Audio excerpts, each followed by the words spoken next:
I need advice about my situation. My husband James and I met at a college party when I was 18 and he was 22. He was my first serious boyfriend. I came from a small town and was studying marketing. James was in his final year of computer science. We dated for 4 years before getting married. During those years, James was very caring and family-oriented. He always talked about wanting kids and a big house. His parents divorced when he was young, and he said he never wanted his kids to go through that. My parents loved him because he was polite and had a good job. We got married in 2017. We used all our savings to buy a house in the suburbs. It needed work, but James promised we would fix it up together. For the first 2 years, everything was good. I got pregnant with Amy in 2018. James was excited and came to every appointment. He even learned to cook so I could rest during the pregnancy. Tom wasn't planned. I got pregnant in 2020 when Amy was just 2. James seemed happy but started complaining about money. He said 2 kids would be expensive and maybe I should go back to work sooner. I had planned to stay home until Tom started preschool, but I understood his concerns. James worked at a small software company from 2017 to 2022. The pay was okay but not great. In January 2022, he got a job at TechGrow, a bigger company. The salary was double his old one. He started working longer hours but I supported him because this job was a big opportunity. That's where he met Sarah. She was new too, just out of grad school. James talked about her all the time, how smart she was, how she had great ideas, how their boss loved her work. I met her at the company Christmas party. She was pretty and confident. She kept touching James's arm while talking and laughed at all his jokes. I told James it made me uncomfortable but he said I was being silly. In January 2023, James started staying at work until 9 or 10 p.m. Our kids barely saw him. Amy cried every night asking for daddy. Tom started acting out at daycare. James missed Tom's 3rd birthday party because of a work emergency. I later found out he was at a concert with Sarah. When James was home, he was always on his phone. He started password protecting it. He never did that before. He joined a gym and bought all new clothes. He said he wanted to look professional for work. He even bought a $3,000 watch. When I asked about the money, he said he got a bonus. The changes in March and April were obvious. He stopped wearing his wedding ring, saying it bothered him while typing. He criticized everything I did. The house wasn't clean enough. The kids were too loud. The food wasn't healthy enough. He said I had gained too much weight after having Tom. Our friend Mike saw James and Sarah at a restaurant in April.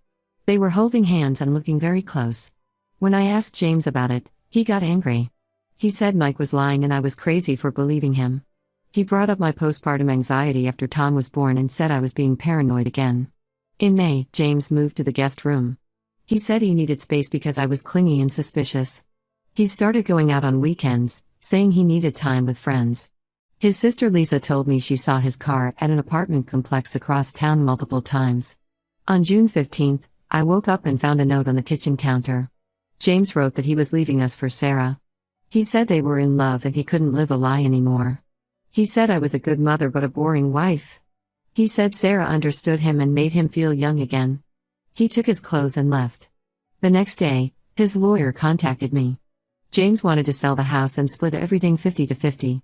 He agreed to basic child support but didn't ask about seeing the kids. I checked our accounts and found he had spent $50,000 on hotels, restaurants, and jewelry in the past 6 months. He even took Sarah to Paris for a weekend in May when he told me he was at a conference in Chicago. James's family was surprisingly supportive of me. His sister Lisa told me Sarah had done this at her last job too. She dated her married boss until his wife found out. The company fired them both, which is why Sarah came to TechGrow. My parents helped me keep the house. They used their retirement savings to buy out James's share. I started working full-time at my old marketing firm.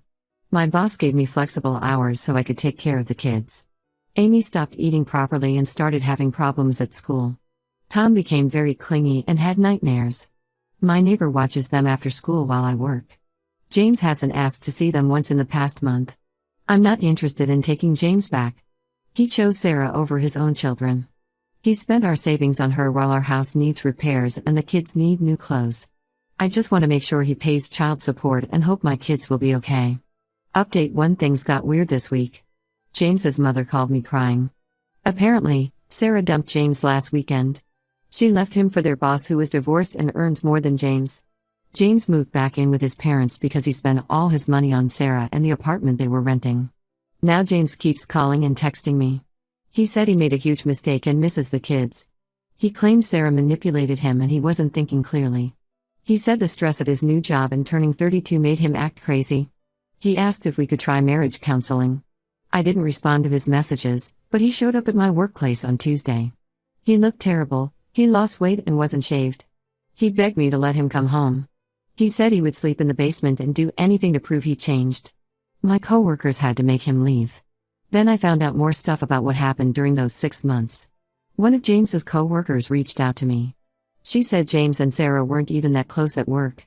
Sarah was actually dating 3 other guys while seeing James. She told everyone at work that James was divorced and kept pushing him to spend money on her. The coworker sent me photos from their office group chat. Sarah made fun of James behind his back. She called him a midlife crisis guy who was easy to manipulate. She bragged about the gifts he bought her and joked about him leaving his kids. James's sister Lisa told me more details too. During those months when James said he was working late, he was actually taking Sarah shopping and to expensive restaurants.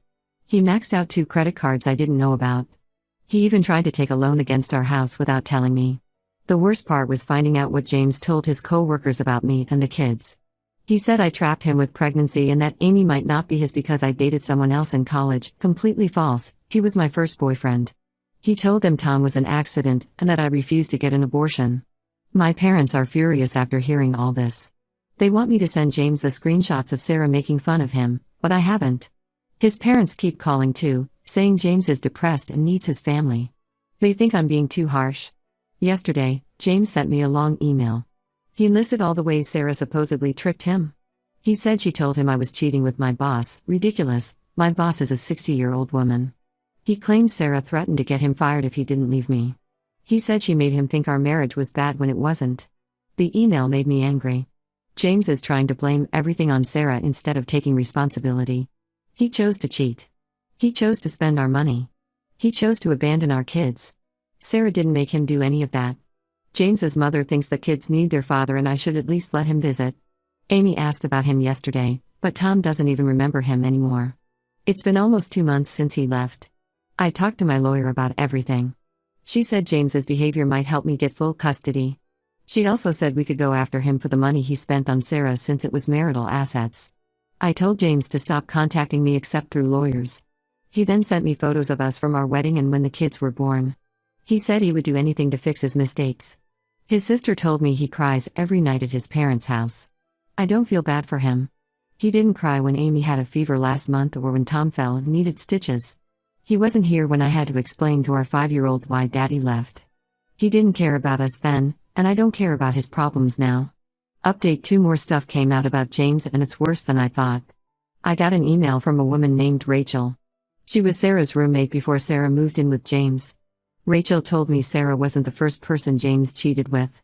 According to Rachel, James had been using dating apps since 2021. She saw him on Tinder when she was using the app herself. His profile said he was divorced. She even saved screenshots because she recognized him from photos Sarah had shown her. I forwarded everything to my lawyer. She had James's phone records from the divorce filing. There were regular calls to 3 different numbers that weren't Sarah's, all starting from late 2021. My lawyer is investigating if he spent money on these other women too. James's sister Lisa finally told me the full truth. She knew about James using dating apps last year but didn't tell me because James promised he would stop. She said James told her he felt trapped in our marriage and wanted to experience life before he got too old. The money situation is also worse than we knew. James didn't just spend our savings. He took out a personal loan for $30,000 without telling me. He also stopped paying into our kids' college funds 6 months ago. The money went to expensive restaurants and hotels instead. His parents finally stopped defending him after learning all this. His mother apologized to me. She said she was wrong to pressure me about letting him see the kids. She found dating app receipts on his phone going back to 2020 when I was pregnant with Tom.